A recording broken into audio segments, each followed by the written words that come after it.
Research feeds and picked archives recovered from contested battlefields and reefed hives present a consistent pattern. Long exposed system arrays recorded the slow, systemic conversion of a once disciplined legion into an instrument of attrition and contagion. Field teams compiling survivor interviews and probe scan residuals reported the same signature phenomenon in independent theatres: a grinding, patient advance, weapon effects that produce protracted biological decline in affected populations, and armour surfaces encrusted with corrosive growths inconsistent with Imperial metallurgy.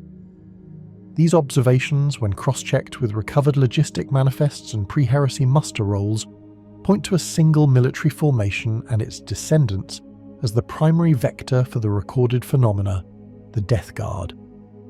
Archaeological layers of recovered battle debris, combined with surviving muster documents, indicate the Death Guard's institutional origins in the first founding as the 14th Legion. Their foundational genealogy traces to recruitment pools drawn from hardy, toxin-tolerant populations and martial clans. The Legion's early identity included names and practices inherited from those regional cultures prior to reunification with their primarch. After reunion with Mortarion on the wastelands of Barbarous, the Legion adopted nomenclature and doctrines reflective of their primarch's formative experiences, and contemporaneous records show that the Legion's official name was changed to the Death Guard. Contemporary and near-contemporary descriptive sources establish broad demographic and physical baselines for Astartes units, and, by extension, for the Death Guard's personnel.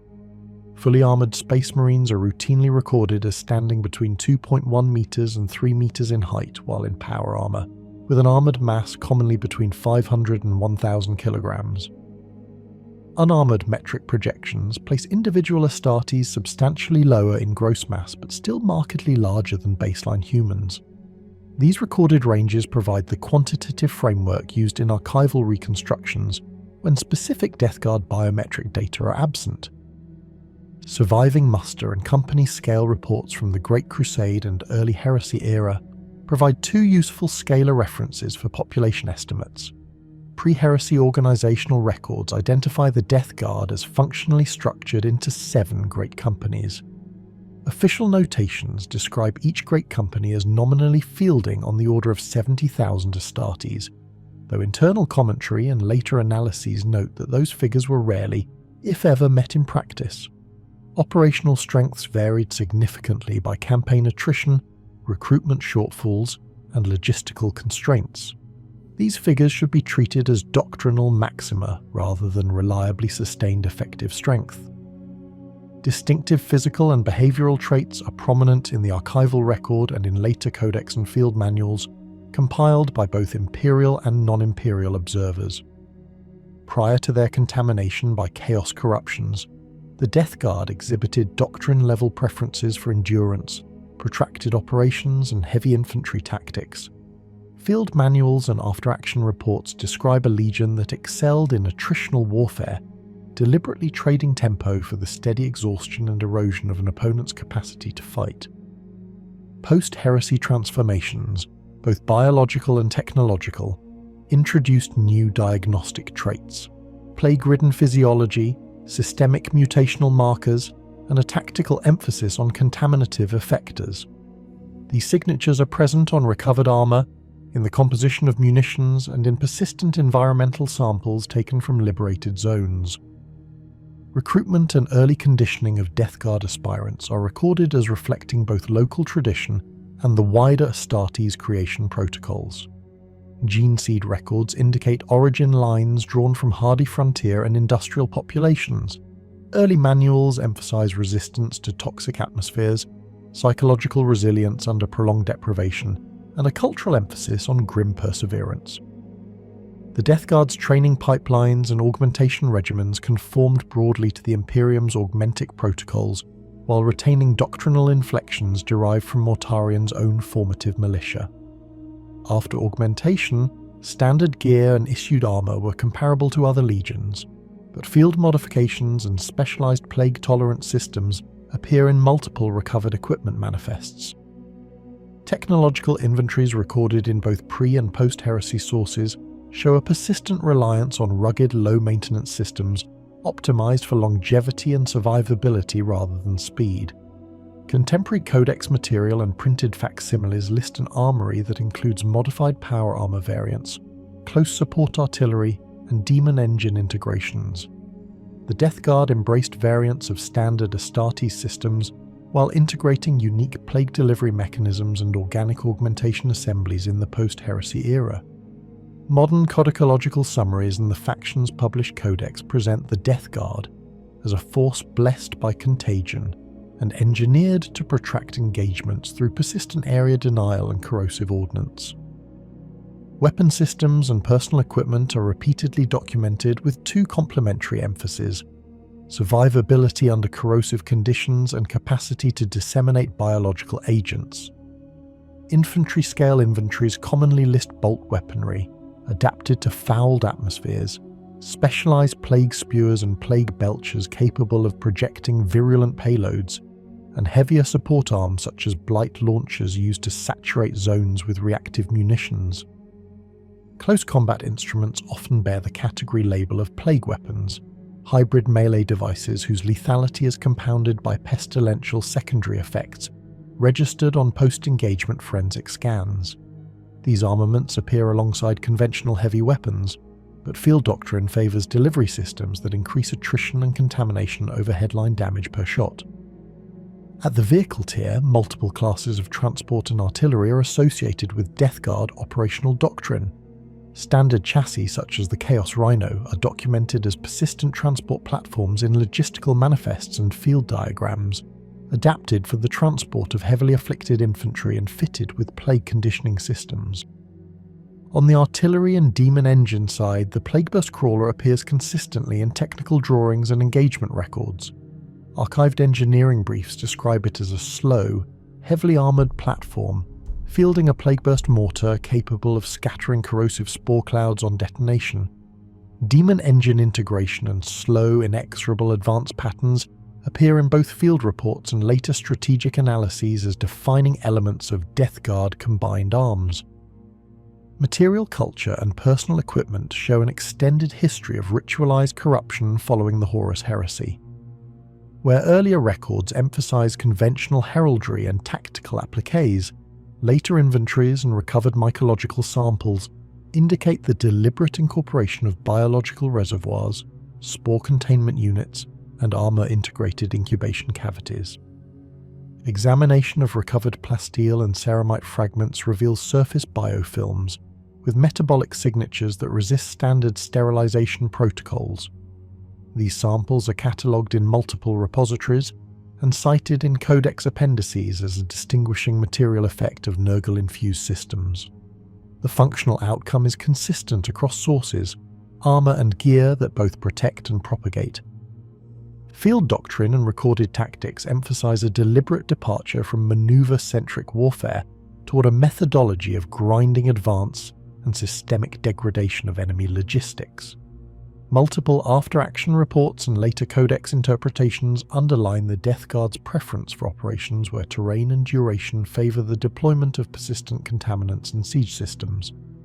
This explains recurring operational features in the archival record: prolonged sieges, suppression of supply lines through biocontamination, and prioritization of attrition over decisive maneuver. Contemporary tactical summaries frame these practices as theatre-level choices consistent with Mortarian's strategic temperament. For biometric specifics where direct records are sparse, reconstructed averages must be inferred from the broader corpus of Astartes biology.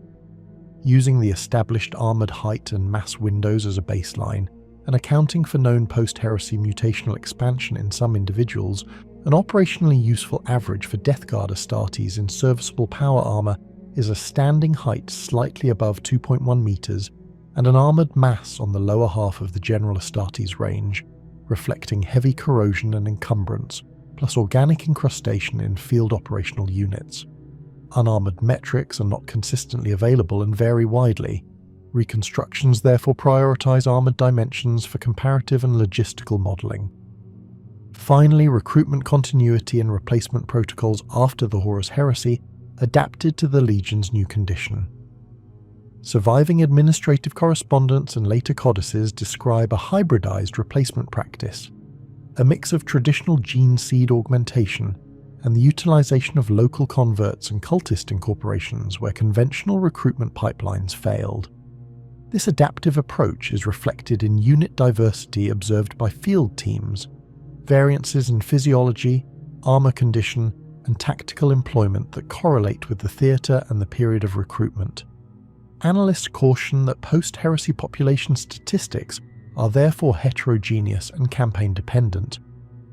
The first 200 words of this part presented a detached archival framing of the phenomenon as recorded by picked feeds and recovered field evidence. The following sections expand these technical and demographic baselines into a systematic account of the Death Guard's material culture, operational methods, and canonical origins. The Death Guard. When the Legion still served under the Emperor's banners, its internal order was a study in unity through hardship. The Death Guard's earliest formations, drawn from the storm-blasted plains of Old Terra's toxic wastelands, and later from the mountain-barred settlements of Barbarous, developed a martial culture shaped by necessity rather than indulgence. The Legion did not cultivate civilians in the conventional sense. Every aspirant, serf, and attached logistic worker existed in service to the war machine. In their earliest records, the line between civilian and soldier barely existed at all. The Death Guard functioned as a total institution, where labour, survival, and warfare fused into a single cultural identity. Aspirants on Barbarous were not born into peaceful communities but into fiefdoms ruled by the necromantic warlords who had subjugated the planet long before the coming of the Imperium. The common people lived in poisoned valleys, surviving under skies thick with chemical fogs. When Mortarion rose against the overlords, he drew his soldiers from these valley dwellers, men who had already grown used to breathing death and waging guerrilla resistance. This origin translated directly into the culture of the Legion after unification, a pragmatic, stoic discipline where the idea of civilian life was an indulgence. For the Death Guard, existence itself was war preparation. The Legion's supporting populations such as armourers, quartermasters, and serfs aboard their fleets reflected the same ethos. They were expected to share in exposure to the harshest conditions, working under quarantine zones, fumes, and decaying materials without complaint. Surviving testimonies from Mechanicus observers describe how the Death Guard's support personnel refused protective rebreathers unless strictly ordered, believing that shared exposure to toxins was a mark of brotherhood with their masters. This practice extended into rituals of solidarity. Armourers would smear solvent ash or engine residue across their forearms before battle, mirroring the grime of the front lines. It was an unspoken ethic. Endurance equaled loyalty. Within the Legion's military framework, the distinction between rank and station was functional rather than ceremonial. While other legions decorated their armour with elaborate insignia and heraldry, the Death Guard stripped down ornamentation to minimal symbols of company and command. Uniformity was valued more than prestige. Their command structure, built around the 7 great companies, functioned less as a hierarchy of privilege and more as an engineering of efficiency. Every Astartes, regardless of station, was trained to operate autonomously under degraded conditions. This decentralized resilience was what made the Death Guard nearly impossible to rout in the field. Even when communication collapsed, squads operated with the same grim determination as their superiors. Rituals within the Legion were austere, almost entirely stripped of pageantry. Before battle, warriors would often engage in a silence that lasted from embarkation to first engagement. Some detachments maintained simple practices such as the cleaning of weapon muzzles with ashes of burned incense, not as worship but as practical purification and a gesture of uniform readiness. Over time, particularly after the corruption of the heresy, these minimal observances evolved into blasphemous parodies. Incense became rot fumes, and silence turned to coughing chants of diseased devotion. Yet at their root, both before and after corruption, the underlying behaviour was the same, a fixation on endurance and shared suffering. Ethically, the Death Guard's code was rooted in grim utilitarianism. They did not celebrate cruelty for its own sake. Instead, they revered perseverance as the highest moral value. To endure meant to win. This pragmatic code produced a kind of internal virtue system alien to many other legions. Mercy was often dismissed as inefficiency, but unnecessary slaughter was likewise condemned because it wasted energy and resources. Their decisions on campaign were cold calculations: how much manpower to expend, how long an enemy's resistance could be allowed to fester before being methodically crushed. While this ethic may have aligned with Imperial goals during the Great Crusade, it gradually became a vector for moral decay once the line between necessary endurance and blind acceptance of suffering blurred. Social stratification among the Death Guard was minimal by design. Mortarion discouraged favoritism and personal rivalry. He enforced an almost monastic equality among his warriors, punishing vanity and indulgence harshly. Decorations were rare, personal heraldry rarer still. Promotions were awarded not for valor or flair, but for consistency, for surviving, completing objectives, and maintaining formation under duress. This created a legion-wide culture where competence was measured by endurance rather than inspiration. In some internal reports written by Imperial logisticians, this was noted as both a strength and a liability.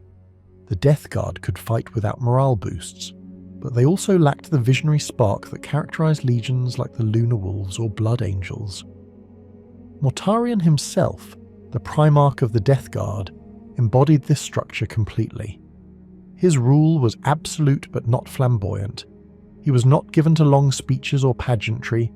Instead, his leadership relied on visible example, marching in the same filth, enduring the same toxins, and exposing himself to the same dangers as his men. Records from his pre-heresy campaigns show that Mortarion often chose to breathe unfiltered air during sieges, refusing rebreathers even when atmospheric contamination levels were lethal to unaugmented humans. The Legion internalized this behavior into a near-religious ideal.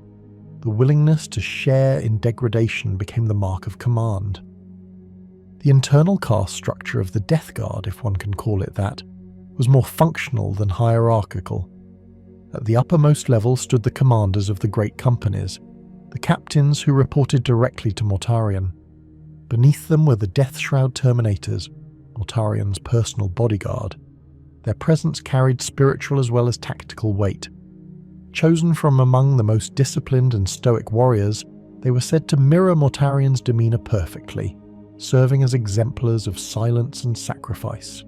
Their armor was sealed, their faces unseen, and their voices only used in ritual recitations of duty. Even before their transformation into Plague Guardians, the Death Shroud represented the Legion's ethic of suppression of self for the sake of endurance. Supporting these elite cadres were the line companies, the backbone of the Death Guard. Each company was capable of independent operation and contained its own logistics, engineering, and medical detachments. Because of their experience in toxic and degraded environments, Medici personnel in the Death Guard were uniquely skilled in field surgery and biohazard containment. However, after the Legion's corruption, these skills were perverted into the creation of disease vectors, vivisection rituals, and battlefield plague propagation. It is telling that many of the same surgeons who once fought to preserve life in the Legion's early days later became the first plague surgeons, harvesting disease samples and preserving them in reliquaries as sacred gifts. Among the Legion's non-Astartes complement were the so-called grave serfs, individuals tasked with maintaining the Death Guard's equipment and vehicles. They lived aboard the Legion's fleet, often in dark, quarantined decks. The serfs' life expectancy was short due to exposure to contaminants and unfiltered atmosphere, but the culture of the Legion normalized this mortality as part of service. Mechanicus adepts who interacted with these serfs recorded that they viewed their slow decay as a form of penance, that to serve the Death Guard was to give one's life to corrosion and disease willingly. Their devotion bordered on religious awe, especially in the heresy's later years when the Legion's corruption became manifest. The rituals of remembrance within the Legion were equally severe. Fallen warriors were not mourned with tears or song, but with maintenance. When a company lost men in battle, Surviving members would immediately perform a full disassembly, cleaning and reassembly of their bolters and armour before the next engagement. This ritualised labour served both practical and symbolic purposes. Tools had to function, and discipline had to remain unbroken. Over time, these rites became codified habits that persisted even after the Legion's allegiance shifted. In modern plague companies, the same ritual is still observed, but instead of cleaning, warriors deliberately smear their weapons with corpse filth and ritual oils, believing that to preserve decay is to honour endurance in its purest form. In contrast to legions like the Word-bearers, who viewed faith as transcendent revelation, the Death Guard's sense of ethics before their corruption was entirely material. They believed in what could be endured, not in what could be promised. This mindset ironically made them perfect vessels for the influence of Nurgle, the chaos god of decay, endurance, and acceptance of rot. What began as pride in survival evolved into reverence for suffering. When the heresy broke the chain of Imperial command, Mortarian's legion found itself stranded, diseased, and dying. Where others saw despair, the Death Guard saw a test, and in their acceptance of that test, they were spiritually broken. The worship of endurance became submission to decay. Socially, the Death Guard after their corruption divided into informal but persistent strata based on physical condition and exposure to Nurgle's gifts. Those whose bodies bloated with disease and resisted destruction rose to positions of reverence. The bloated plague marines, swollen and unkillable, became both the enforcers and priests of their war bands. Lesser mortals, such as corrupted serfs, mutants and cultists, formed the lowest castes, but even among them, the hierarchy was not fixed by rank or wealth, but by proximity to decay. The more corrupted one's body, the greater their perceived holiness. Despite this grotesque inversion of morality, the underlying logic remained similar to that of the pre-heresy legion. Strength through endurance. To rot and yet persist became the highest form of devotion. Mortarion, now a demon primarch, maintained his leadership through sheer inevitability rather than charisma. His plague companies obeyed him not from loyalty, but from recognition that decay itself was inexorable, and Mortarion was its personification. The leadership structure adapted accordingly. Warlords commanded autonomous plague fleets under Mortarion's overarching will. Communication between these fleets was sporadic, often conducted through demonic couriers or contaminated vox transmissions that carried both orders and infection simultaneously. Ritual language within the Death Guard changed drastically after corruption. Where silence once marked discipline, now it marked reverence. Speech was reserved for recitation of contagion litanies or war declarations delivered in laboured, phlegm-thick tones. Some companies developed a tradition of communal coughing before battle, not as mockery, but as invocation. The act of breathing contagion together symbolised unity and shared endurance. Scholars within the Inquisition who have studied these transmissions know eerie continuities. The Legion's belief in shared hardship survived even as its moral centre dissolved. Ethically, post-heresy Death Guard philosophy can be summarised as fatalistic collectivism. They see no dichotomy between life and death, only persistence. Disease is viewed as communion, death as continuity. Individual suffering is irrelevant compared to the perpetuation of decay. This is reflected even in their tactics. They no longer seek to conquer territory for wealth or glory, but to spread their condition, transforming every battlefield into an extension of their own diseased existence. Within plague fleets, the internal caste system organises around contagion priests, plague surgeons, and lords of contagion, who serve as both generals and spiritual leaders. Below them are blight lords, plague marines, and pox-worshipping human attendants. The few remnants of original Terran or Barbaran bloodlines that still exist among the Legion's upper echelons are treated as relics, ancient carriers of Mortarion's original purity of endurance. Some are preserved in stasis or grotesque undeath, serving as living symbols of continuity between the Legion's past and present. Social cohesion is maintained not through discipline, but through inevitability. No one within the Death Guard expects promotion or reward. status is measured by resilience. Who can survive the most decay, who can walk the longest through pestilent storms, who can outlast pain. This inverted meritocracy reinforces the Legion's spiritual alignment with Nurgle. Those who persist are favoured, those who die are merely recycled. Despite all corruption, remnants of the old legionary ethos persist in ghost-like form. Many Plague Marines still address one another as brothers, still move in coordinated formations, and still perform pre-battle checks on one another's armour seals, even though those seals now leak contagion instead of air. There remains an echo of professionalism amid madness, a residual discipline that no amount of rot can entirely erase. Mortarian's leadership structure at the Daemon Primarch level retains a semblance of military organisation, but translated into the language of decay. His highest lieutenants, known as the Lords of the Death Guard, command autonomous plague companies numbering in the thousands. These formations, while scattered across the galaxy, maintain a shared doctrinal memory. They all retain the sevenfold division system that Mortarion favoured during the Great Crusade. Though the significance of the number 7 has since become overtly symbolic, representing both the 7 great companies and Nurgle's sacred number, its operational logic still functions. Each company sustains itself independently, maintaining warships, manufactories, and plague forges capable of total autonomy. Within these fleets, leadership operates more like stewardship than command. A Lord of Contagion does not inspire his men through emotion. He cultivates decay, ensuring that the plague's spread remains unbroken. In this sense, Death Guard leadership is administrative, almost bureaucratic in its treatment of rot, careful distribution of contagion, steady management of plague vectors, and the patient coordination of wars that can last centuries. Even in their current corrupted form, fragments of Mortarion's old ethics persist. He still despises excess, viewing Nurgle's gifts not as indulgence but as inevitability. He forbids the mindless hedonism that defines other Chaos factions, maintaining the Legion's austere tone even within damnation. Among his followers, joy manifests as grim acceptance. To be chosen by Nurgle is not a reason to celebrate, but to bear the weight of eternal duty. In modern Imperial analyses, the Death Guard are described as a society of persistence. Every role, from commander to the lowest pox slave, contributes to the continuation of decay. There are no civilians, no bystanders, no civilians spared from the economy of the rot.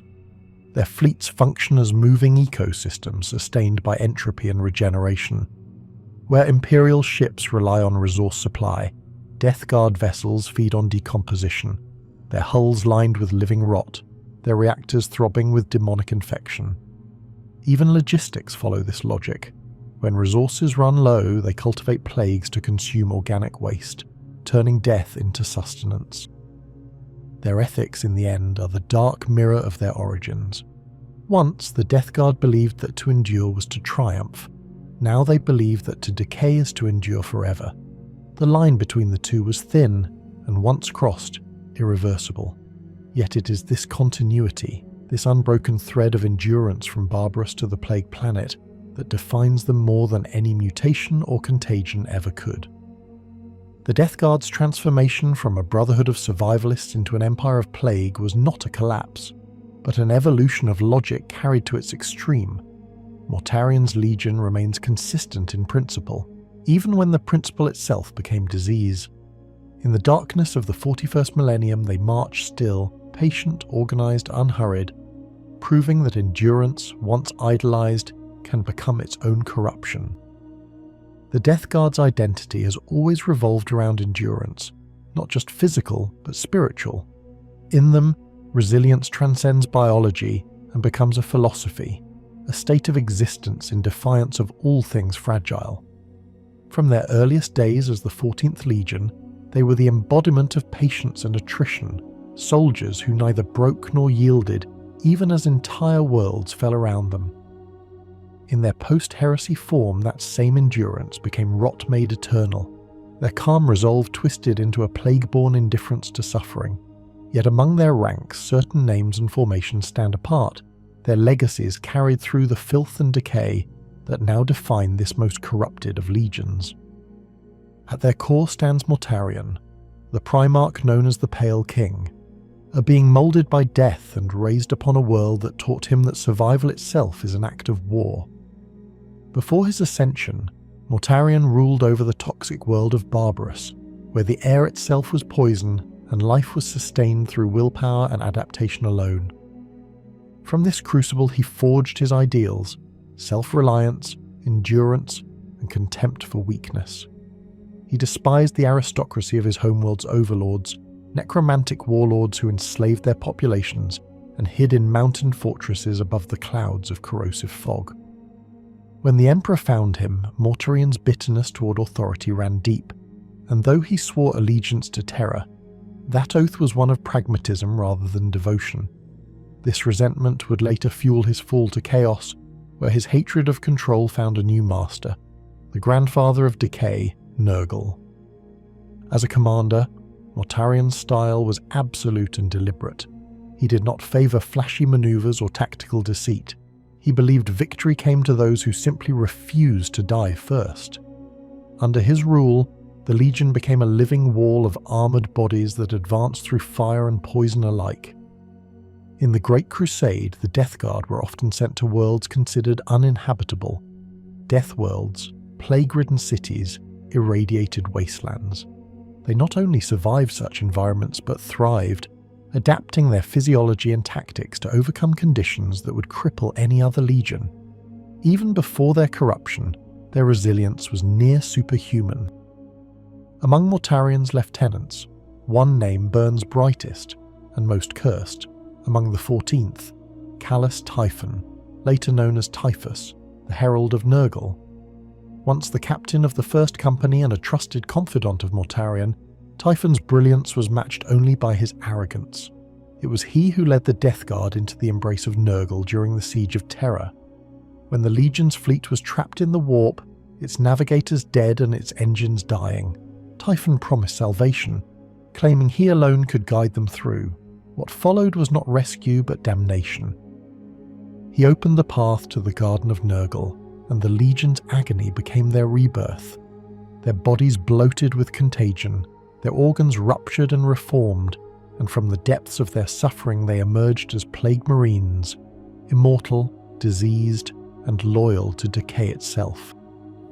Typhus's form became the first of the Destroyer Hive, a walking cloud of demon insects and contagion that feasts on life.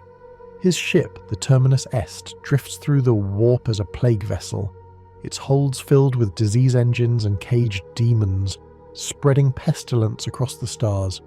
He's both prophet and plague bearer, and wherever he walks, planets die not in fire but in slow, inevitable collapse.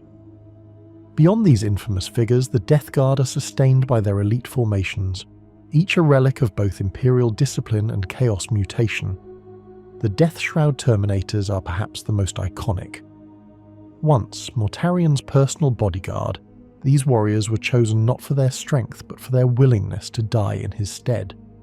They march in silence, encased in cataphracti plate, sealed with toxic incense and reeking of chemical decay. Their signature weapon, the Man Reaper, a massive power scythe, mirrors Mortarion's own favoured tool of death. Each Death Shroud warrior carries within their armour chemical dispensers and blight reservoirs, releasing corrosive fumes that both preserve and poison. To stand near them is to breathe the atmosphere of a tomb. Another formidable order within the Legion is the Grave Wardens, the Death Guard's heavy assault specialists, armed with chem launchers and combi weapons. These Terminators are the heirs of the 14th's old preference for siege warfare. Their role is to saturate fortifications with viral agents and toxins before advancing through the wreckage. During the Horus Heresy, Grave Wardens were infamous for storming bunkers and sealed environments without fear of contagion, because they were the contagion.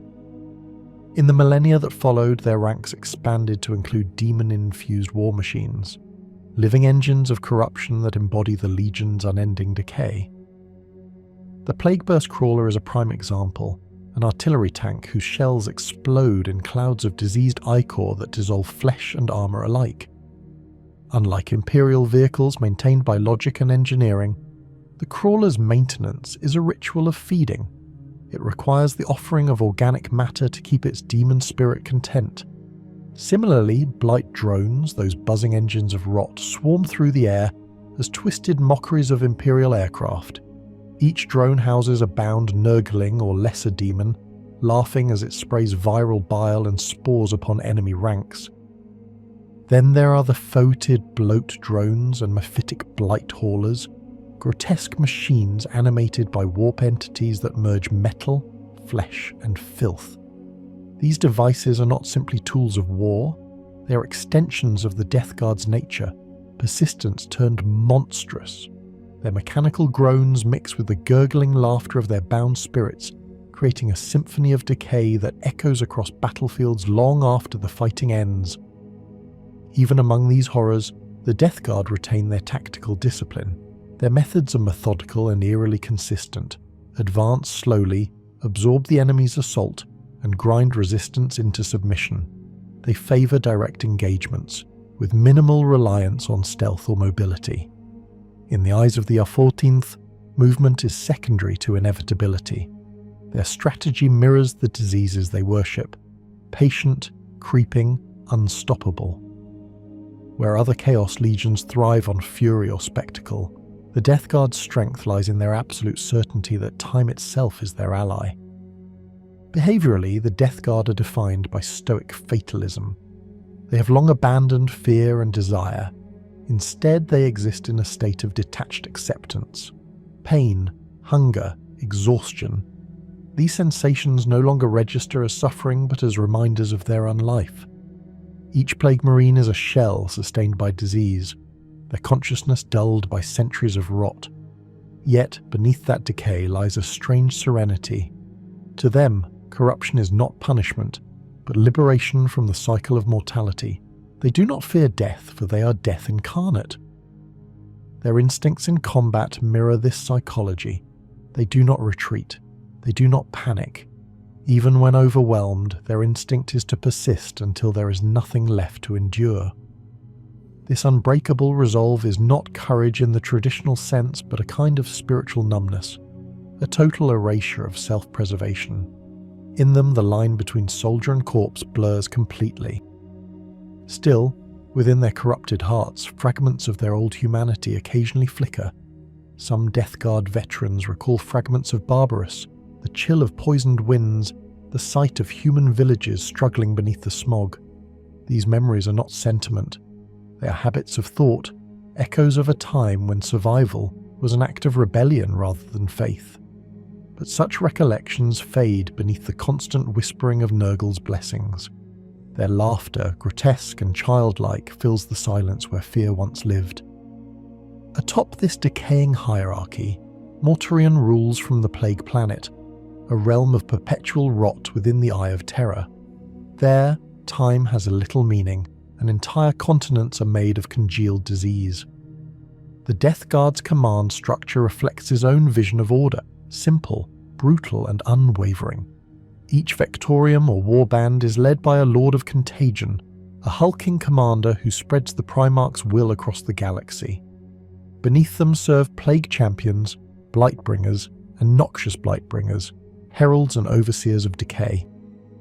While other Chaos Legions fragment into cults and rivalries, the Death Guard remain curiously unified. This is not due to loyalty but shared infection. Nurgle's gift binds them together as a single organism, a collective immune system of corruption. Even their infighting carries no venom. Rival warbands see each other not as threats, but as extensions of the same disease. Their wars are not for conquest or glory, but for the joy of spreading contagion, of sharing their god's generosity. In the end, the Death Guard stand as a paradox, disciplined in corruption, united through decay, and devoted to a god who teaches that all things end but nothing truly dies. Their leaders, from Mortarion to Typhus, embody different interpretations of that truth. One sees endurance as defiance, the other as infection. Both are right, in their own way. For the Death Guard, victory is not measured in triumphs or survivors, but in how thoroughly the universe learns to rot with them. Of all the legions recorded in the annals of the Adeptus Terra, the Death Guard remain among the least understood in operational behaviour and the most alarming inconsistency of pattern. To the Adeptus Administratum, they represent not merely a chaos-aligned military force but a self-sustaining ecosystem of entropy, one that appears to function in direct opposition to conventional logic, yet displays internal coherence that defies all known laws of logistics and warfare. Reports gathered from surviving campaigns against the 14th Traitor Legion depict a paradox. Armies that rot, yet replenish, machines that corrode, yet continue to operate, resources that appear finite, yet somehow persist. The Death Guard, by all formal record, should not be able to sustain prolonged conflict, and yet they do so across millennia, with no visible supply chains, no known manufacturing base beyond their demon world, and no measurable decline in fighting capability. Adeptus Administratum records indicate that encounters with the Death Guard often result in unusual data irregularities. Casualty logs become corrupted with duplicate entries. Atmospheric readings show trace elements of ammonia, formaldehyde, and warp-based particulate anomalies. Vox transmissions degrade into unidentifiable static, even in low-interference environments. In several documented cases, entire data systems succumbed to what has been described as digital blight, a phenomenon where binary code within Administratum records deteriorates into nonsensical strings, mirroring organic infection patterns. These contaminated files spread through cogitator networks as though mimicking viral behavior. The Order Reductor classified such incidents as evidence of Nurgle's influence extending beyond physical corruption into data space, an idea that remains officially suppressed due to theological implications. To the Adeptus Mechanicus, the Death Guard are a source of both heretical fascination and technical horror.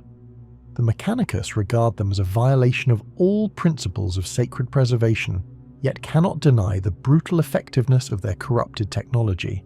Field reports from the Magi Biologies and Order Machinum have observed Death Guard war engines that function, despite total mechanical failure by all rational metrics. Oil lines filled with coagulated pus, gears fused with necrotic tissue, engine cores beating like hearts. And yet these machines continue to operate with frightening reliability. Attempts to reverse engineer captured plague burst crawlers or bloat drones invariably end in contamination or spontaneous decay of the test site. Tech priests studying these relics describe the phenomenon as demon-mechanical symbiosis, a form of corrupted machine spirit not enslaved but possessed. The demon does not merely inhabit the engine, it becomes the engine. Unlike conventional demonic bindings which require runic control or human willpower to sustain, Death Guard machinery achieves self-sustaining equilibrium through rot and entropy. To the Mechanicus, this is blasphemy. To the Death Guard, it is harmony. Their machines are alive in a way the Mechanicus dares not understand, constantly decaying, constantly renewing. Administratum logistics divisions have struggled for centuries to quantify the Death Guard's operational endurance. Where most Chaos Legions require raids or sacrifices to maintain war material, the 14th appear almost autonomous. Their weaponry corrodes visibly, yet their bolters continue to fire. Ammunition appears endless, though records indicate no resupply. Even when forced into prolonged sieges, they show no signs of logistical collapse. One analysis theorized that Nurgle's corruption allows organic matter, even that of the dead, to serve as substitute fuel and ammunition. In one archived report from the Siege of Rax, Administratum field observers recorded Plague Marines tearing open the corpses of Imperial soldiers, scooping out liquefied tissue and feeding it into their weapons' ammo ports, after which the weapon resumed function. Whether this is metaphor, misinterpretation, or a literal event remains debated, though inquisitorial suppression of the report suggests the latter. The Adeptus Mechanicus, operating under the Mars Ordo Sepulturum, has logged similar anomalies. Power cores recovered from damaged Death Guard vehicles continue to emit residual warp radiation, even after containment in null fields. These energy signatures degrade into organic heat, capable of sustaining low-level chemical reactions for centuries. Mechanicus lex mechanics, attempting to catalogue this phenomenon, coined the term thermodemonic equilibrium, a closed energy cycle in which decay itself produces usable output. By Mechanicus standards, this is an impossibility. By Nurgle's standards, it is natural law. Administratum attempts to estimate Death Guard numbers remain inconclusive. Unlike other traitor legions such as the Black Legion or the World Eaters, the Death Guard rarely fragment into independent cults or warbands with distinct identities. Instead, they operate as what Administratum analysts describe as nodal plagues, self-contained vector clusters centered around a Lord of Contagion or a favored demon prince. Each cluster functions as both military force and contagion vector, capable of infecting and converting populations into plague thralls, thus maintaining manpower indefinitely. The Administratum's extrapolated model suggests that Death Guard attrition rates are effectively negative, that is, their numbers grow proportionally to their level of infestation. Each world that falls to them does not reduce their strength, it multiplies it. From a logistical standpoint, this behaviour is incompatible with any known military model. Armies consume, the Death Guard multiply. Their economy is not based on material exchange but on decay propagation. Waste becomes resource, disease becomes currency, and time becomes the ultimate production tool. To the Mechanicus, this suggests an inverted machine cult, one where efficiency is replaced by entropy and maintenance by decomposition. Every piece of equipment, every organism, every system under their control participates in a cycle of rot that sustains itself. Administratum evaluators have identified that Death Guard incursions follow recognizable patterns resembling epidemiological spread rather than military invasion. Initial contact begins with isolated outbreaks of illness or corruption, often mistaken for environmental contamination. Once communicable vectors are established, spores, demon flies, or even corrupted data transmissions, the infection expands logarithmically until full planetary collapse. In every recorded instance, resistance efforts fail not through conventional defeat but through systemic breakdown. Communications fail, morale collapses, and infrastructure dissolves under its own decay. By the time the Death Guard themselves arrive in force, the world is already half dead. The Mechanicus have long theorized that Mortarian's legion functions as Nurgle's perfect biological machine, self-sustaining, self-replicating, and self-correcting. Within their warships and manufactoria, demonic industry replaces technological production. Flesh forges, rust vats, and plague foundries create weapons that grow like tumours and armour that festers into shape. In one recovered transmission fragment from the corrupted Forge World Bellis Corona, a surviving Magos recorded, "They do not build, they gestate. Each weapon is born, not crafted. Each machine breathes, not functions." This redefinition of production presents a profound theological contradiction for the Mechanicus. The machine, God's creed, venerates perfection through preservation. The Death Guard's creed achieves eternity through destruction. To the former, entropy is failure. To the latter, entropy is continuity. Administratum logisticians, unable to reconcile these findings, classify the Death Guard as a self-replicating anomaly, Class 3 threat entity. The implication is chilling. Traditional strategies of resource denial, siege containment, and attrition warfare are useless against them. Where the Imperium starves an enemy into submission, the Death Guard feed upon starvation itself. To fight them is to accelerate their growth. Mechanicus analysts on Mars have occasionally debated whether the Death Guard's existence represents the logical endpoint of machine evolution, not in metal and code, but in decay and adaptation.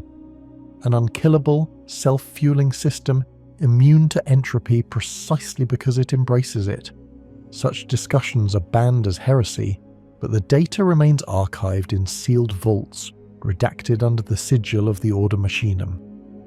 In sum, both the Administratum and the Adeptus Mechanicus view the Death Guard not as a mere traitor legion, but as a metaphysical paradox, an army that violates the balance between creation and decay.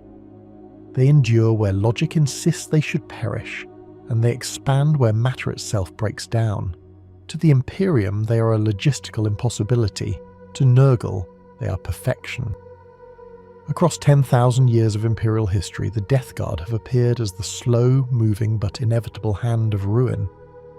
The Adeptus Administratum records their campaigns not as isolated battles, but as drawn-out decays, sieges that corrode entire planets over years, sometimes centuries, until the distinction between war and aftermath becomes meaningless.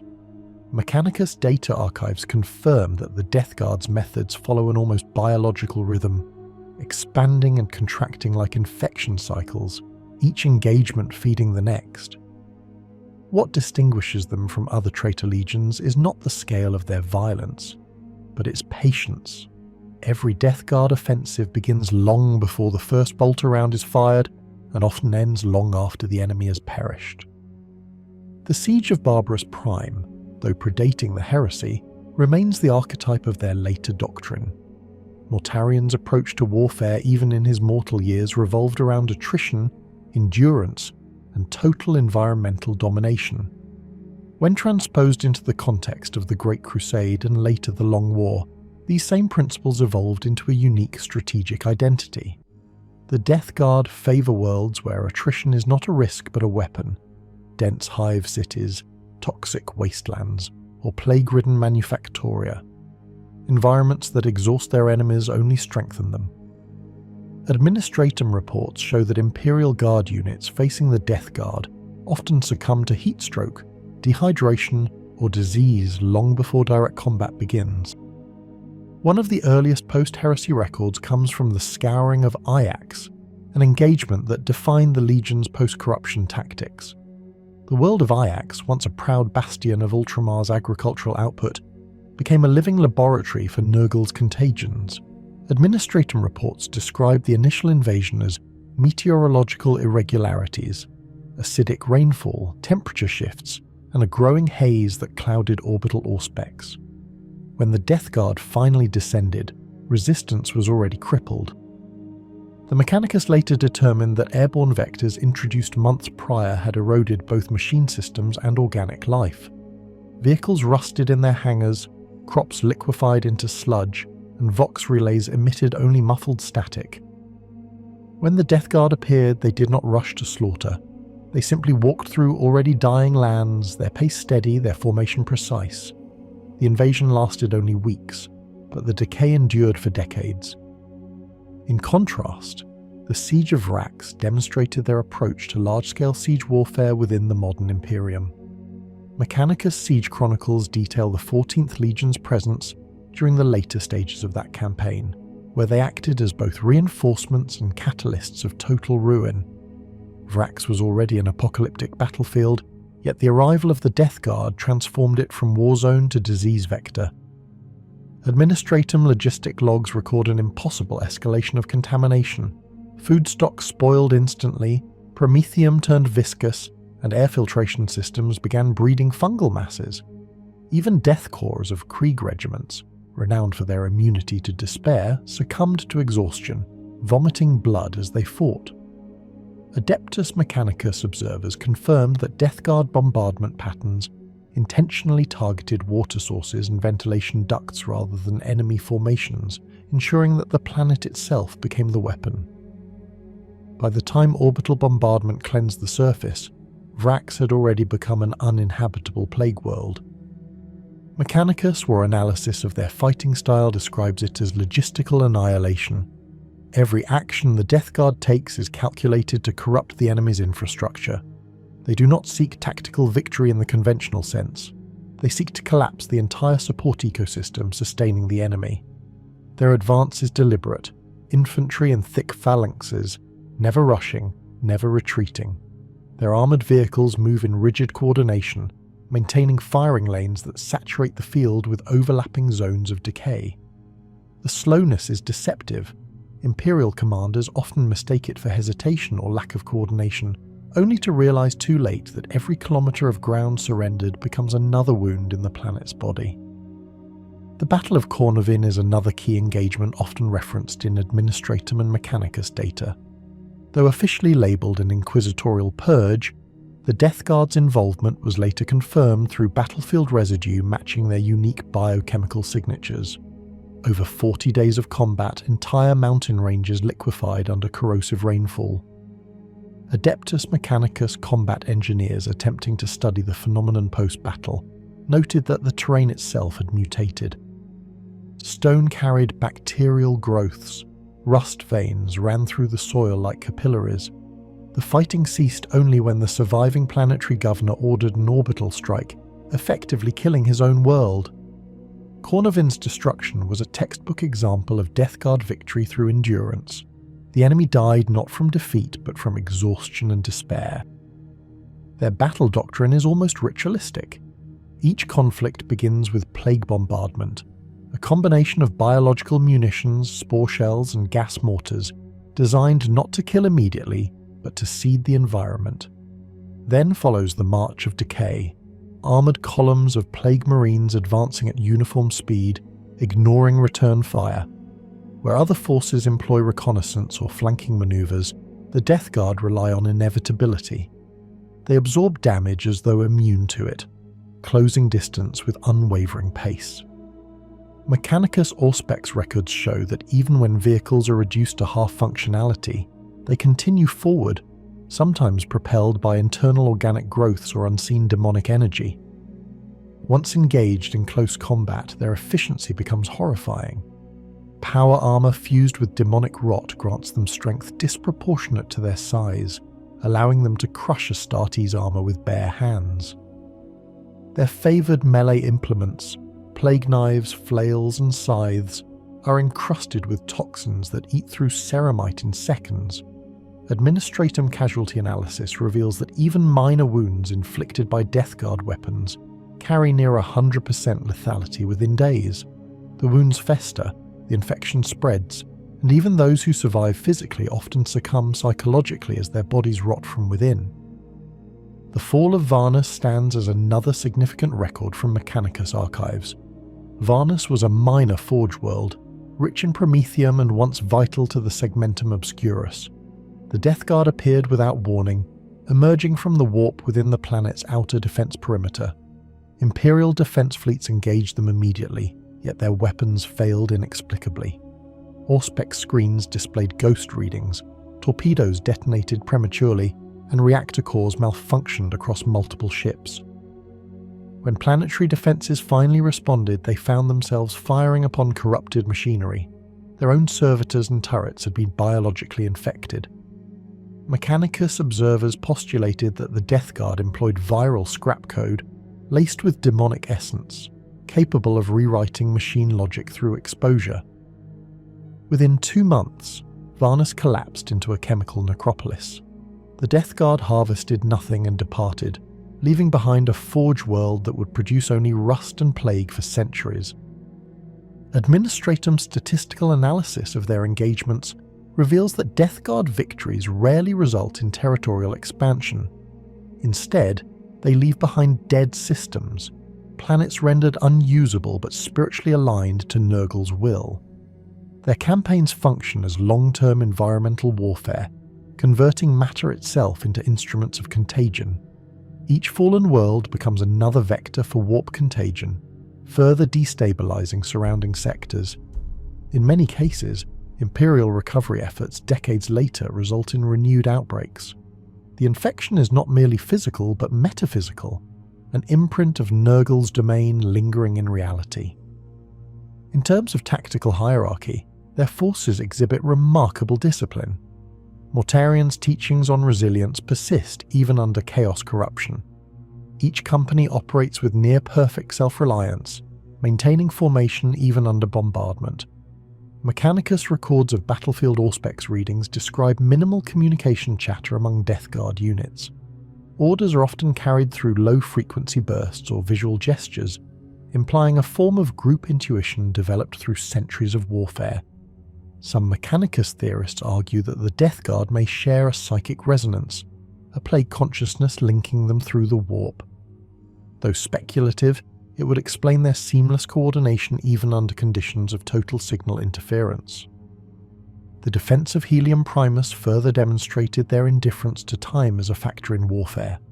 The siege lasted 74 years by administratum calendar. Death Guard forces never broke formation, never accelerated their pace. Entire generations of Imperial citizens lived and died within the siege perimeter, their descendants inheriting the war as a natural state of existence. When the planet finally fell, there was no decisive moment, only silence as the last bastions rotted away. The Adeptus Mechanicus later noted that the Death Guard left behind fully functional manufactoria covered in moss and decay, as if granting the world a grotesque form of rebirth. Across all recorded engagements, one constant remains: the Death Guard's absolute indifference to victory conditions. They do not retreat, negotiate, or exploit success. To them, the battle is merely an expression of their creed. Suffering and decay are not tools, they are the objective. Administratum campaigns attempting to predict their next targets have failed for millennia precisely because of this. Their movements are not strategic in the human sense but cyclical, driven by the will of Nurgle rather than material logic. Mechanicus tactical assessments conclude that the only consistent countermeasure is extermination through sterilization. Orbital bombardment, void quarantine, and total data isolation are the only reliable means of containment. Yet even these measures often fail, as residual warp plague lingers long after physical destruction. The Death Guard leave nothing to reclaim, only the slow certainty that what they touch will never heal. To the Adeptus Administratum, the Death Guard's wars represent not simple losses but permanent reductions in Imperial territory. Once a world falls, it ceases to exist within the Imperium's logistical framework. Supply lines are rerouted, star charts are amended, and the planet is reclassified under Mechanicus decree as structurally deceased. Over centuries the pattern repeats: slow advance, irreversible rot, planetary death. No legion, loyal or traitor, embodies the concept of entropy as thoroughly. Their fighting style, from orbit to ground level, mirrors the biological process of infection: silent incubation, visible outbreak, irreversible decay. They are the disease that learned strategy, the army that feeds on time itself. For the Administratum, each engagement is a mathematical inevitability. For the Mechanicus, each is a violation of physical law. For the Death Guard, it is simply another harvest in Nurgle's endless garden. Recovered testimonies from the field often begin the same way, a description of the air thickening. Soldiers from countless regiments reported the same onset, visibility shrinking as a miasma rolled across the no man's land. What began as an atmospheric anomaly quickly evolved into something far more malignant. Vox records captured panicked voices describing rain that burned without flame and fog that whispered. Within moments, communication links were saturated with static, and Auspex sensors failed across entire divisions. Those few who survived the encounter with the Death Guard's advance consistently mentioned the same sensory assault: the taste of metal on the tongue, the weight of decay in the lungs, and the muffled rhythmic march that followed. Administratum archivists have long classified such reports under unquantifiable psychological warfare factors, though both Mechanicus and Ordo Malleus analysts have suggested a more literal interpretation. The stench of corruption in the air is not metaphorical, it carries bioactive agents. Microscopic analysis of contaminated battlefields showed organic particulate of Plaguefather origin, laced with unknown mutagenic enzymes. No known Imperial filtration systems fully prevent infiltration. In simpler terms, once the Death Guard deploy, even the air becomes their ally. Eyewitnesses rarely survive uncorrupted. Those extracted for debriefing are often quarantined indefinitely. Inquisitorial oversight notes that mental deterioration proceeds in direct correlation with proximity to the Death Guard. The earliest symptoms, apathy, lethargy, nihilistic detachment, mirror those of Nurgle cult initiation. Over time, subjects either expire from systemic infection or lapse into a state of unresponsive, resigned calm, often reciting fragments of litany-like speech praising inevitability. Administratum medical divisions refer to this as post-miasmic resignation syndrome. Among the most cited encounters is the Siege of Galaspar.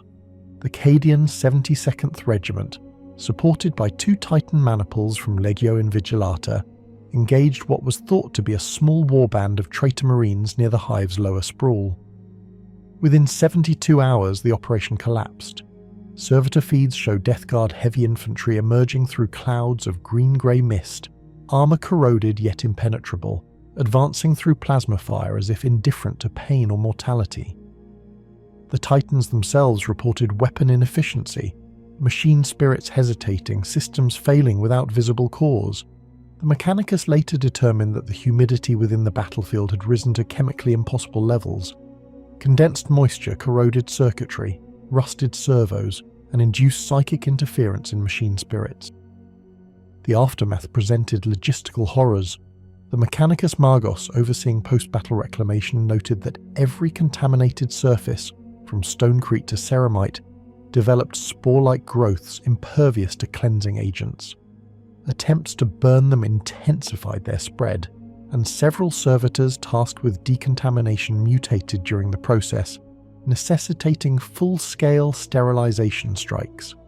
Data extrapolation indicated a contagion propagation rate comparable to biological warfare agents, yet with machine-reactive qualities.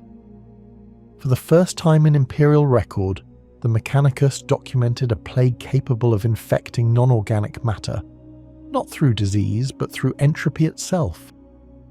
Administratum Economic Analysts concluded that entire planetary economies collapse within months following a Death Guard siege. Infrastructure degradation, loss of morale, and environmental toxicity render affected worlds functionally dead. Production quotas cease. Populations either perish or fall to worship of the plague god, seeking meaning in their ruin. It is a contagion of the spirit as much as the body. The Administratum's logistical evaluation of reclamation cost per Death Guard engagement remains classified under Strategic Loss Threshold Protocol, but estimated planetary reclamation expenses surpass that of rebuilding after a Tyrannid incursion. The Mechanicus final analysis reads more like a confession than a report. Data Lords admit to finding beauty in the precision of decay, a slow, predictable dissolution governed by pattern and persistence. To them, the Death Guard embody a perverted form of the Omnissiah's law, the constancy of entropy as the ultimate equation. Attempts to study captured relics, corroded bolters, rusted power armor fragments, and plague knives resulted in data corruption across multiple noospheric networks. In one instance, a Magos who refused to terminate his examination began transmitting binary strings interpreted by his peers as laughter. Administratum scholars note that the Death Guard strategy consistently defies standard tactical reasoning. They do not rush, they do not retreat, and they appear to hold no emotional variance between victory and loss. Their endurance-based warfare translates into indefinite campaigns where time itself becomes a weapon. Civilian worlds often surrender not through defeat, but exhaustion. The Death Guard's presence is not an event, it is an era. Every settlement they touch transforms into a memorial of rot. Among the few field data logs recovered intact, one stands out. Recorded by Recon Unit V43 on the fringe of the Pythian expanse, it captures a final broadcast before transmission ceased. They're still coming. 30 hours of bombardment and they're still coming. No formation, just walking. They're singing something. We can't tell the words. Emperor preserve us. They don't even die the same. That particular clip was later used by the Administratum for indoctrination purposes, labelled as Inspiration Through Fear Exhibit number 991. Ironically, it achieved the opposite effect. The viewing personnel demonstrated severe demoralization and fatalistic acceptance patterns, similar to post-battle survivors. When the Administrium and Mechanicus finally converge on analysis, they agree on a single conclusion. The Death Guard cannot be eradicated through conventional means. To kill them is to accelerate the cycle they represent. Their resilience is both biological and metaphysical, a gift or curse bestowed by their primarch and his patron. Mechanicus theologians phrase it succinctly. They are rust made sentient. Administratum officers phrase it more pragmatically: they are the death of logistics itself. The aftermath of any Death Guard engagement leaves behind not only ruin but lessons in futility. Entire planetary data archives vanish into static. Atmospheric readings remain unstable for decades. Even exterminatus-level purges show anomalies in radiation decay, as if the planet refuses to die cleanly. The Adeptus Mechanicus refer to this phenomenon as residual pattern nerglium, the lingering echo of the Death Guard's dominion. No field observer has ever documented the Death Guard retreating. Their withdrawals, when they occur, are not strategic, they are evolutionary. They leave behind what they have infected, allowing it to gestate and spread in their absence. To the Administratum, this marks the cruelest efficiency, a war that sustains itself long after its soldiers depart. To the Mechanicus, it represents an algorithm of decay, an unending proof that entropy will always find purchase, no matter the fortress built against it. The Inquisition does not speak the name of the Death Guard lightly.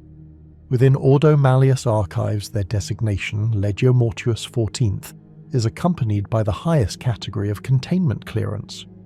Files concerning them are stored in the same data vault strata as primary demonic incursions, and access requires triple sanction authority from the Lord Inquisitor of Segmentum Obscurus. The reasoning is not bureaucratic caution, but a reflection of experience. Wherever the Death Guard have manifested, standard doctrines of reality begin to erode. From the Inquisition's standpoint, they represent not merely a heretic legion, but a state of metaphysical infection. The plague that sustains them does not exist in the way a virus does, nor does it obey the measurable rules of biology or warp manifestation. The first observation made by Ordo Biologia's agents after the fall of Barbarus and subsequent Nurgle Pact was simple. The Death Guard's corruption is a system. It is neither transmitted solely by contact nor fully psychic in origin. It flows like a self-sustaining algorithm, matter, spirit, and machine all responding to the same pattern of entropy. This pattern has been referred to by inquisitorial cryptographers as the Gorgon cycle, an endless transformation between decay and rebirth. The Ordo's primary concern lies not in the existence of plague marines, but in the implications of their continued coherence. Mortarian suns do not suffer mutation in the chaotic sense. They display regulated alterations, precise in form and purpose. Each warrior's physical degradation stabilizes at a fixed state, as if guided by unseen equilibrium. Corpses remain animate indefinitely. Armor fuses to flesh seamlessly. Even when dismembered, fragments continue to twitch for hours, sometimes days, exhibiting nerve activity independent of central control. The Inquisition's consensus attributes this to a symbiotic warp resonance, though deeper analyses suggest an unquantifiable variable, possibly the Plague God's own consciousness operating through them in distributed fragments. Observations compiled by Ordo Malleus Inquisitor Litran during the Loric Outbreak campaign describe the unsettling predictability of Death Guard behavior. His notes detail that the Legion does not act under the conventional randomness of chaos. Their formations are organized, their objectives clear, their discipline unwavering. He wrote, "They do not rage, nor do they despair. They advance as if fulfilling a duty they no longer believe in, but cannot refuse to perform." This sentiment appears throughout multiple Inquisition field reports. The Death Guard's persistence borders on theological paradox. They embody the corruption of faith yet maintain the structure of devotion. Inquisitorial scholars describe them as apostate monks of decay, existing within a mockery of the Imperial truth. Their endurance, once born of Mortarian's desire to resist death, has become the core of their damnation, eternal survival through perpetual rot. During the siege of Arx Validus, an inquisitorial detachment led by Lord Joreth witnessed an occurrence classified as non-mechanistic manifestation. The Death Guard had been engaged for 11 days. Local time distortion made chronological measurement unreliable. Auspex readings documented biomass accumulation around the city's perimeter, initially believed to be decomposing bodies.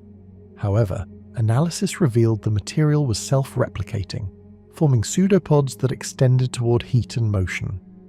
Within hours, these masses reshaped into crude mockeries of life, limbless figures crawling forward, whispering unintelligibly. Jorath's men incinerated them, only to find the ashes forming patterns across the stone, sigils that pulsed faintly under infrared. The sigils matched no known Chaos Codex entry, though they reappeared weeks later in a Mechanicus plague study on Corvos. This is not the only such anomaly. Across countless engagements, the Death Guard have been observed producing atmospheric phenomena that defy known physics. On some worlds, it rains blood that coagulates into pollen-like dust, fertile to nothing but funguses. On others, the skies emit faint murmuring voices, recorded by Vox as linguistic static. The Inquisition maintains that these effects indicate warp spillover through dimensional microfractures caused by prolonged exposure to Nurgle's psychic signature. The Death Guard are in essence walking portals, organic stabilizers of chaos energy. Their mere presence alters local reality toward a corrupted balance, never completely dissolving into madness, but never returning to purity. More disturbing still are the psychological side effects. Interrogations of surviving guardsmen reveal consistent cognitive drift. Subjects describe intrusive thoughts centered around acceptance. It will all end soon, everything breaks eventually, why resist? These mantras correspond to Nurgle's dogma of inevitability. Inquisitorial psychers attempting mental cleansing frequently report resistance from the patient's subconscious, as if an external will had nested deep within. Exorcisms have partial success, but never total. At least 2 psychers have perished during such attempts, their souls apparently absorbed by laughter. Inquisitor Miriath of the Ordo Sepulturum compiled a restricted document titled The Endless Hospice, detailing the hypothesis that Death Guard exposure generates psychic infection without direct possession. This infection manifests as an inversion of faith, where hope becomes comfort in decay and resilience mutates into submission. In her conclusion, Miriath stated, "They are not soldiers of corruption, they are missionaries of surrender." Mechanicus reports support this. Machine spirits subjected to Death Guard interference often exhibit emotional analogues of fatigue, delays in response, reduced aggression, reluctance to execute commands. It is as if the entropy infects not circuits, but will. The Inquisition has since banned the reuse of any Mechanicus constructs exposed to Death Guard conflict zones, citing unpredictable noospheric corruption. Of all the inexplicable events tied to the Legion, none confound the Inquisition more than the phenomenon known as Mortarian's Shadow. During the aftermath of the Battle of Drelna Reach, psychic augurs detected a residual presence expanding outward from the fallen fortress where Mortarian himself was sighted. This presence registered across all spectrum analyzers as both null and infinite, void and abundance simultaneously. Sikana theorists compared it to the aftermath of demon primarch manifestation, but the readings did not dissipate. Instead, they adapted, spreading slowly like fog through the planet's magnetosphere. Entire weather systems decayed within days, and planetary rotation began to stutter, as if time itself hesitated to continue. When the Ordo evacuated and performed orbital cleansing, the cloud simply dispersed, its signal vanishing beyond Auspec's range. Subsequent warp route fluctuations suggest the shadow may still drift across the sector. One of the most heavily redacted entries concerns the Hellcross incident. A Death Guard detachment was annihilated by a Grey Knight's intervention force, their remains incinerated and sanctified with promethium, holy water, and anti-warp sigils. Yet within 36 hours, astropathic relays detected identical psychic signatures emerging from 3 separate systems. The Inquisition concluded that either the Death Guard had learned to imprint their essence non-locally, or that the warp itself recycles their identity. The Ordo Malleus final statement reads, "Destruction does not apply to them as it does to mortal matter. They have achieved continuity through entropy." Within the Ordo's deeper chambers, a silent debate persists. Are the Death Guard individuals at all anymore? Several Inquisitors argue that each warrior functions as a vessel fragment of Mortarion's will, animated by shared plague spirit symbiosis. Inquisitor Darlan of the Ordo Xenos described them as an army of echoes, one consciousness distributed among 1,000 rotting shells.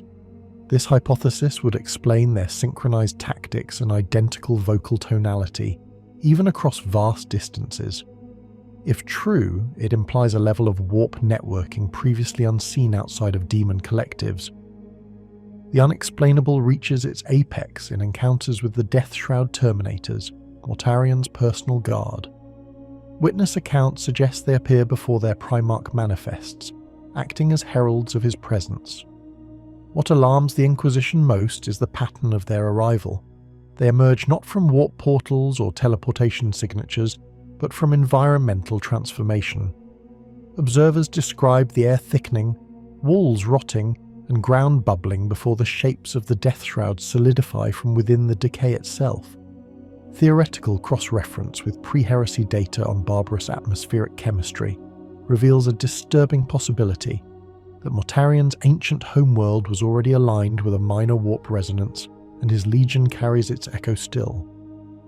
No Inquisitor who has personally confronted the Death Guard twice remains fully sane. Exposure erodes more than flesh, it gnaws at conviction. Records of debriefings often end abruptly with resignation or silence. One inquisitorial agent, identified only as Subject 19 Sigma, left behind a final audio fragment before self-termination. They are the Emperor's lesson, that even purity when denied compassion rots into obedience. Mortarion still serves, he just no longer cares whom. This line, though unofficial, circulates among the Ordo like a ghostly aphorism. Many refuse to discuss it aloud for fear of drawing attention from their superiors, or something worse. After millennia of analysis, the Inquisition's position remains paradoxical.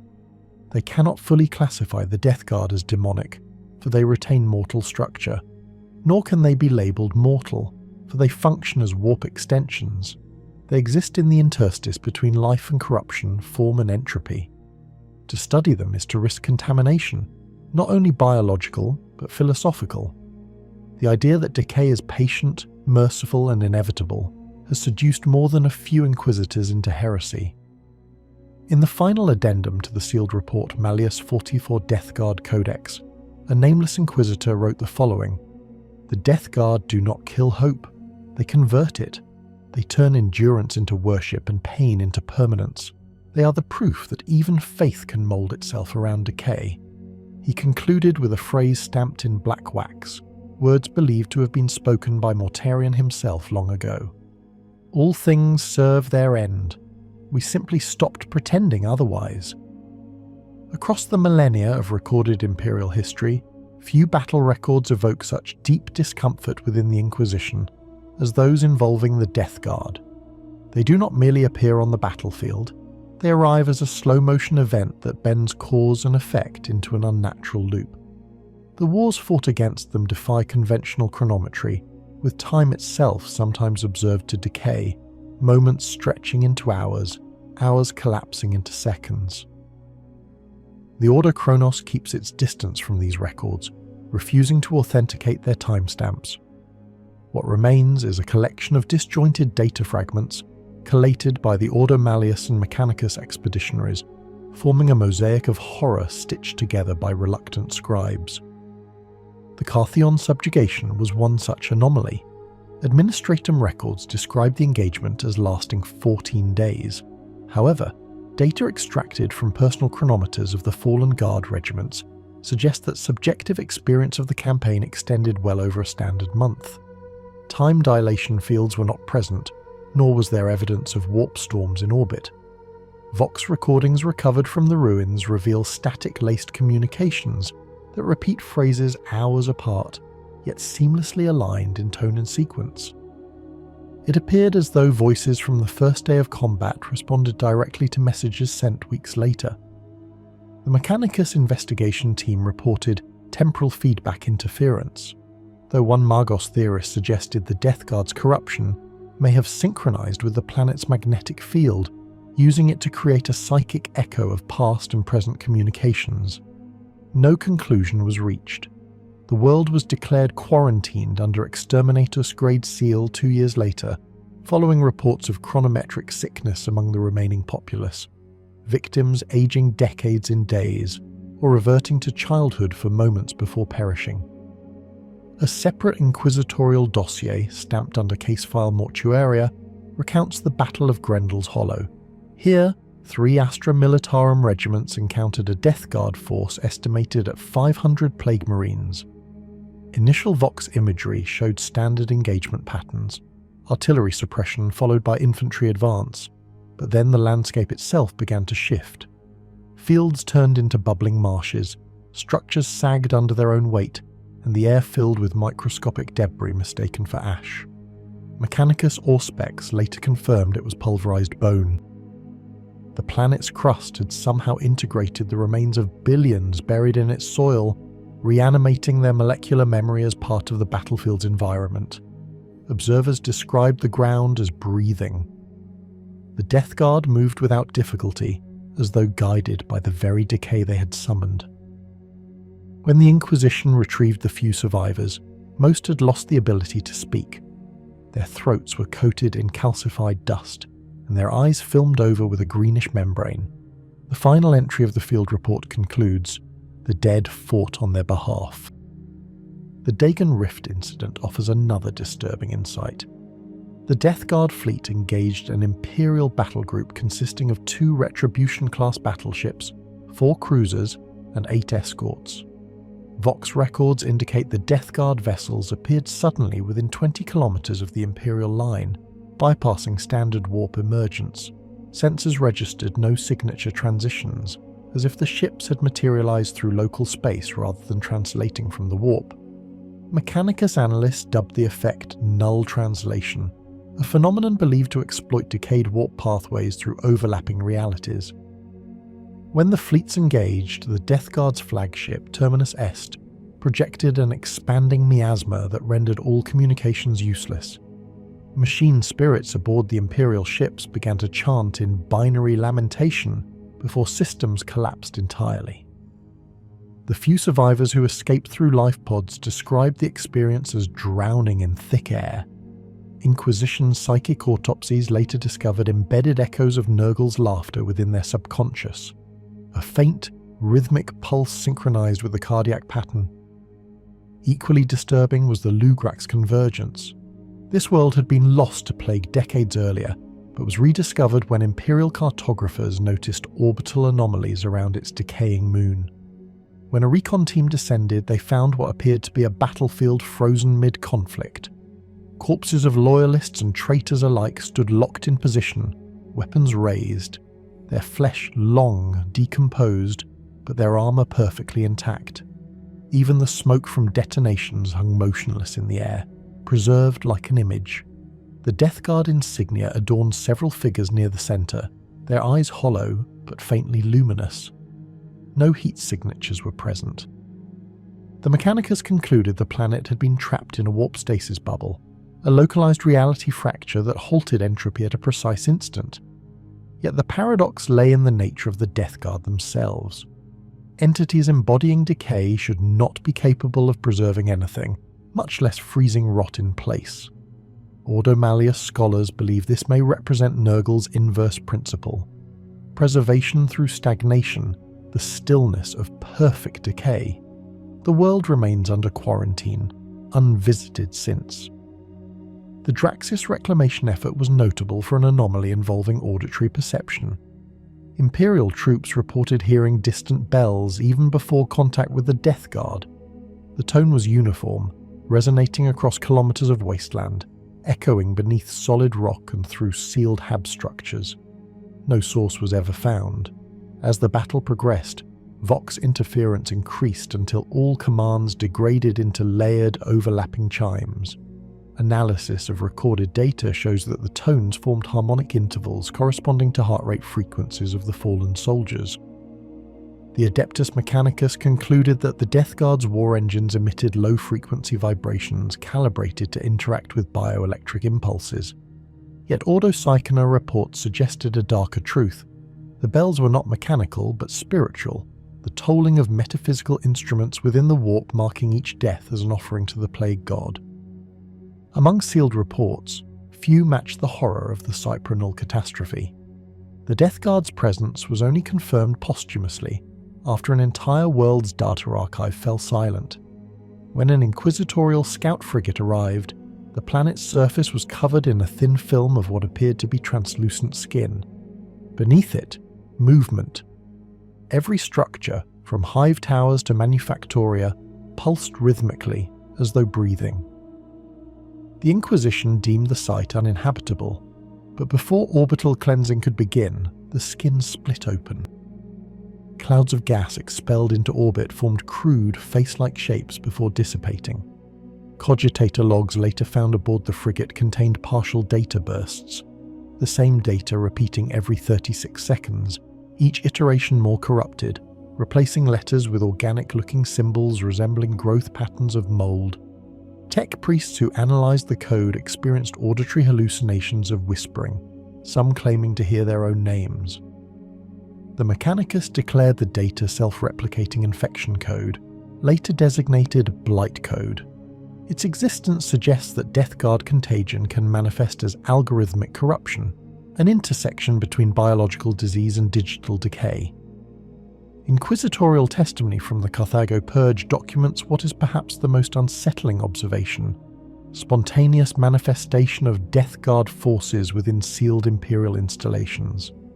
During the engagement, a hive's central spire, completely surrounded, its interior atmosphere filtered and sanctified, was found infiltrated. Internal security footage showed no breach or teleportation effect. Instead, corrupted armor patterns began forming on the walls like rust. Within minutes, they condensed into full forms of plague marines, each emerging from the corrosion as if molded by the structure itself. Magos biologists later theorized that Death Guard corruption can manipulate environmental materials into biological proxies, constructing bodies directly from rot and oxidation. If true, this would render standard fortification obsolete against them. The Inquisition sealed all footage, classifying it under the Tenebrous Decree, data not to be viewed without psychic wards and Mechanicus blessing rites. Another sealed record, Operation Silent Vow, recounts a joint Inquisition and Grey Knight strike force sent to eliminate a Death Guard warband in the Harrow Reach sector. The mission's outcome is listed as indeterminate. No survivors returned. What was recovered instead were Vox fragments intercepted weeks later on an unrelated frequency, believed to be echoes of the original communication.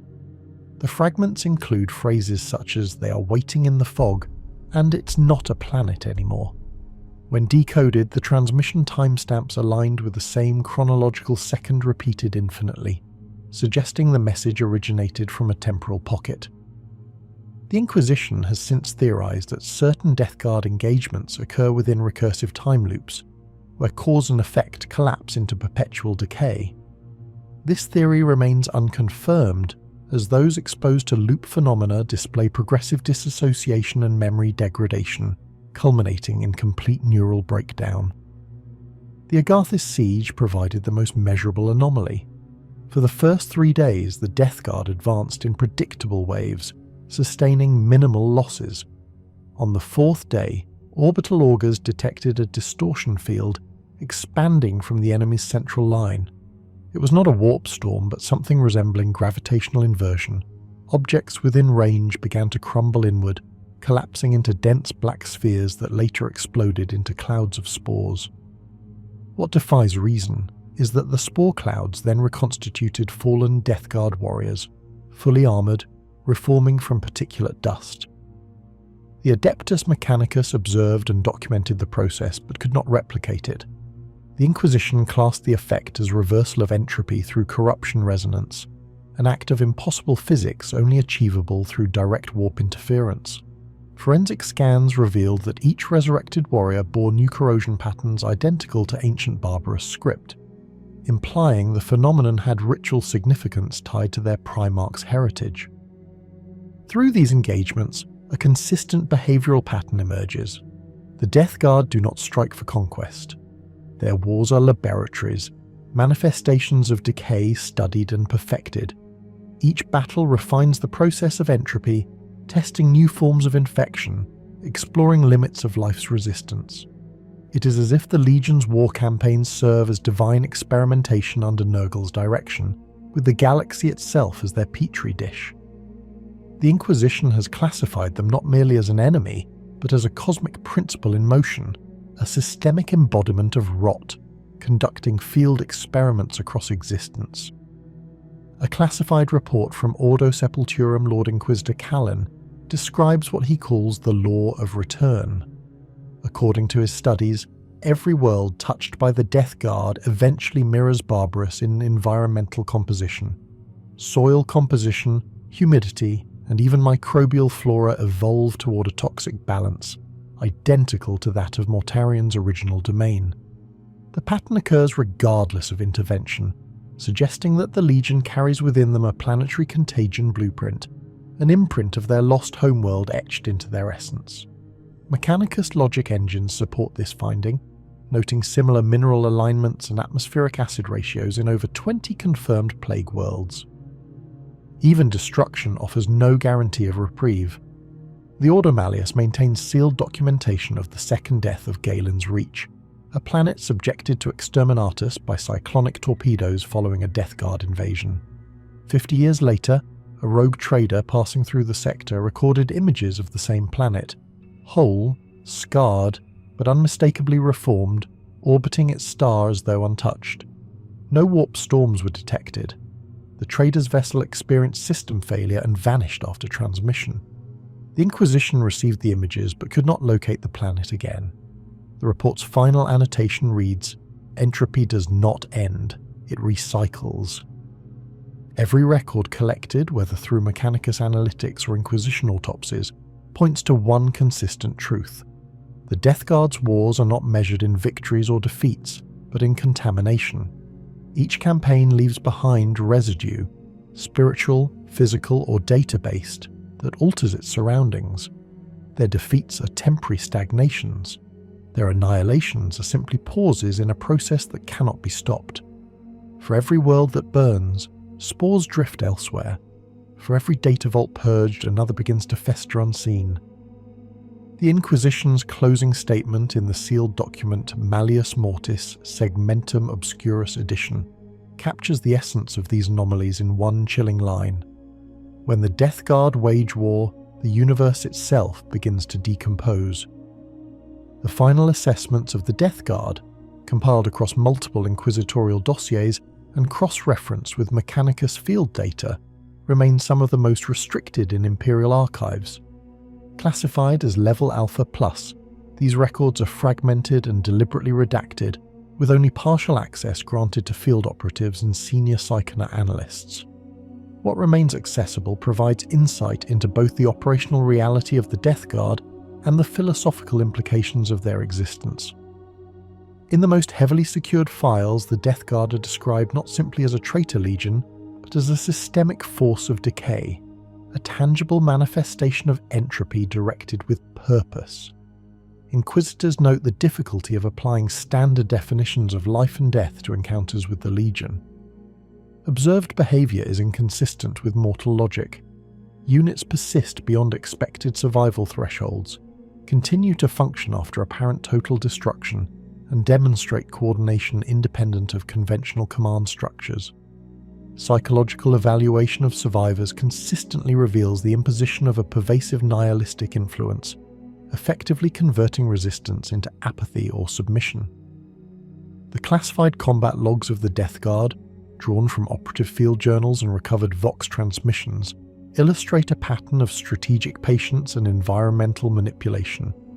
Unlike other traitor contingents, their approach avoids unnecessary aggression in favour of prolonged exposure, allowing their biological and warp-borne corruption to accumulate and propagate. Entire engagements, from planetary siege to orbital interdiction, are treated as controlled experiments in the application of pestilence and rot.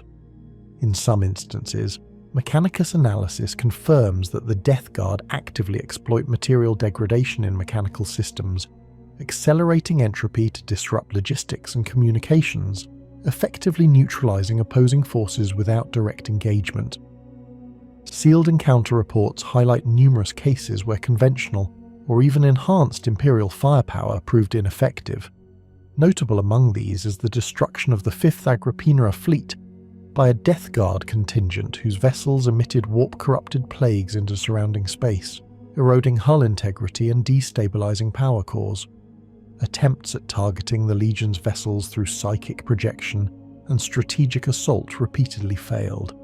The Inquisition's notes suggest that the Death Guard's resilience is augmented by a distributed psychic field linking all members, a phenomenon not fully understood but consistent across multiple engagements. Further classified files describe interactions between the Death Guard and Ordo Malleus task forces. In these reports, surviving Grey Knights emphasize the Legion's ability to manipulate both warp energy and physical matter simultaneously, creating battlefield conditions in which reality itself is mutable. Accounts from one engagement on Vernix 3 describe localized atmospheric inversion, spontaneous biomass regeneration, and anomalous gravitational phenomena that prevented effective deployment of ground-based assets. Inquisitorial analysts concluded that such manipulations extend beyond the known capabilities of demon-engineered constructs, representing a hybridization of warp and corporeal decay uniquely characteristic of the Death Guard. The Inquisition's perspective underscores the existential implications of these anomalies. Death Guard operations are not solely tactical. They constitute prolonged campaigns of environmental and societal contamination. Each world they touch becomes a locus of sustained entropy, where human and mechanical systems deteriorate in predictable patterns, and local populations are psychologically conditioned toward passive acquiescence. Field analysts repeatedly report that these effects persist long after the Legion's departure, leaving residual psychic and biological signatures that can last decades or even centuries. The Inquisition terms this phenomenon enduring rot. Internal memos emphasize that the Death Guard cannot be effectively contained or eliminated using conventional military doctrine.